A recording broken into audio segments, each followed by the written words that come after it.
Kemacetan parah terjadi jelang libur Natal 2015 dan Tahun Baru 2016. Arus kendaraan dari Jakarta menuju sejumlah lokasi di luar Jakarta terjebak kemacetan panjang. Aparat tidak mengantisipasi lonjakan kendaraan selama libur penutup akhir tahun. Pemirsa, inilah Expose SOS Macet bersama saya Rika Amro.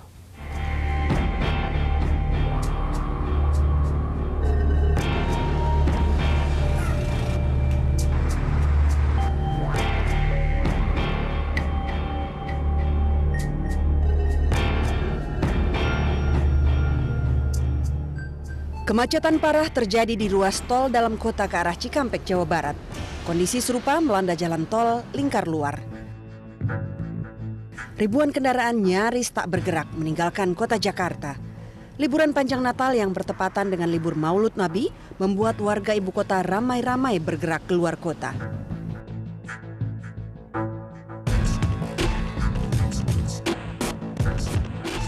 Kemacetan parah berlanjut hingga ruas tol Cipali dan Palikanci, Cirebon, Jawa Barat. Kemacetan di ruas tol penghubung Jawa Tengah dan Jawa Barat ini mengular hingga sampai belasan kilometer. Hal serupa terjadi di jalur lama Pantura.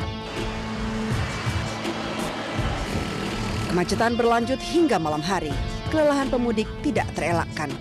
Mereka beristirahat di setiap rest area yang tersedia di ruas jalan tol Jakarta hingga Cirebon. Polisi terpaksa menutup rest area karena tempat peristirahatan tidak bisa lagi menampung kendaraan. Bahu jalan tol menjadi tempat istirahat. Jakarta-Cirebon ditempuh dalam waktu lebih dari 24 jam, padahal biasanya hanya ditempuh 4 jam saja. Kemacetan tetap berlanjut hingga hari Jumat, bertepatan dengan perayaan Natal. Kendaraan tidak bergerak menjelang pintu keluar tol Palikanci yang mengarah ke Brebes, Jawa Tengah. Kemacetan mencapai 10 km. Sebagian pemudik memutar kembali mobilnya ke arah Jakarta. Tol Cipularang yang biasanya lancar, macet total pada hari yang sama. Jakarta-Bandung yang bisa ditempuh 4 jam, harus ditempuh hingga 16 jam lebih. Tol Cipularang tidak mampu menampung tingginya volume kendaraan menuju Bandung, Jawa Barat. Dari tahun-tahun kemarin nggak seperti itu ya. Nggak sedahsyat seperti itu. Ya sekitar 80 nggak beda jauh gitu. Dari sekitar 30-40% lah peningkatannya. Tapi kalau kemarin bisa sampai 100 loh itu, Mbak. Rest area menjadi penyebab utama titik kemacetan di dalam tol. Antrian kendaraan yang hendak beristirahat di rest area mengular panjang dan menjadi penyebab kemacetan panjang. Kepadatan cukup tinggi ya karena memang banyak rest area yang sangat penuh ya. Rest areanya penuh sehingga sementara pengguna jalan tol memaksakan diri untuk masuk sehingga mereka yang tidak bisa masuk berhenti di bahu jalan. Begitu berhenti di bahu jalan, nah ini sangat mengganggu kondisi kendaraan yang lainnya gitu. Gara-gara mendadak macet itu, Dirjen Perhubungan Darat Kementerian Perhubungan Joko Sasono mengundurkan diri. Surat pengunduran diri Joko diserahkan ke Menteri Perhubungan Ignatius Jonan Minggu 27 Desember. Joko merasa bersalah atas kemacetan parah di sejumlah ruas jalan tol. Saya harus bertanggung jawab, Mbak. Ini karena banyak sekali spekulasi dan saya harus mengatakan bahwa ini kesalahan Dirjen Perhubungan Darat. Apa ada tekanan gitu, Pak? Tidak ada. Menteri Perhubungan Ignatius Jonan menunjuk Sugiharjo sebagai pelaksana tugas Dirjen Perhubungan Darat. Terhitung tadi pagi, di samping tugas utama saya sebagai Sesjen Kementerian Perhubungan, juga diperintahkan oleh Pak Menteri untuk menjadi PLT Dirjen Perhubungan Darat. Jadi saya merangkap jabatan. Menteri Perhubungan Ignatius Jonan membantah meminta Joko Sasono lengser. Bukan tanggung jawab saya semata kok. Kementerian Perhubungan itu tidak bisa bertanggung jawab seluruhnya atas kemacetan.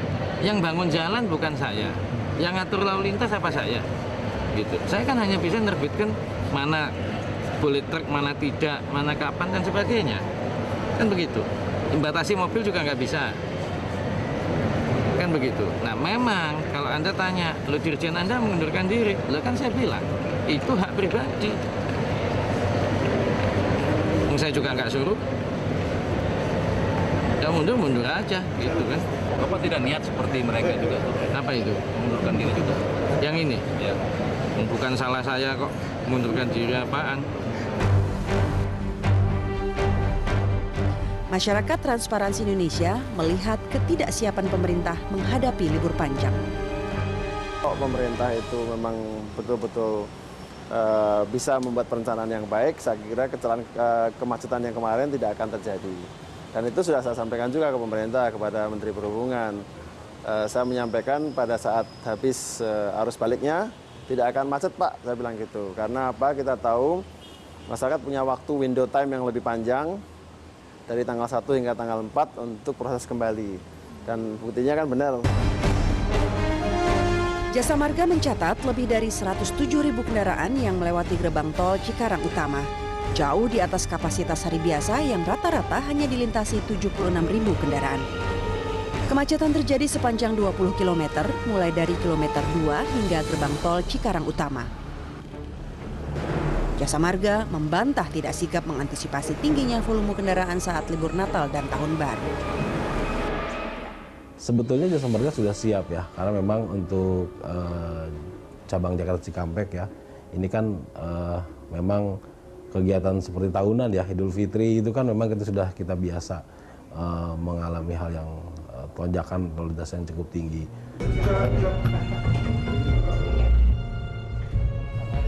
Setali tiga uang, kepolisian juga menolak dituduh tidak siap mengatasi kemacetan parah ini. Kemarin itu tentunya yang pertama itu adanya libur selama 4 hari berturut-turut. Libur itu memicu para pengguna jalan, masyarakat untuk berangkat bersamaan ke luar kota dan bersamaan pula tujuannya sama. Yang bisa kita lakukan adalah melakukan penutupan. Penutupan jangan sampai menambah beban jalan tol. Yang kedua, nguras isinya jalan tol itu melalui percepatan pintu Cikarang Utama. Tidak mau kecolongan kali kedua, kepolisian terjun total ke lapangan saat pergantian tahun. Kesiapan anggota sudah dilakukan simulasi untuk pengamanan agar dibuatkan jalur-jalur evakuasi manakala diperlukan ambulan, petugas Polri itu bisa langsung ke lokasi memberikan penanganan. Terima kasih, selamat siang 813. Mudah-mudahan semua lancar, aman, dan tidak ada gangguan-gangguan kamtipmas yang berarti. 813, selamat siang.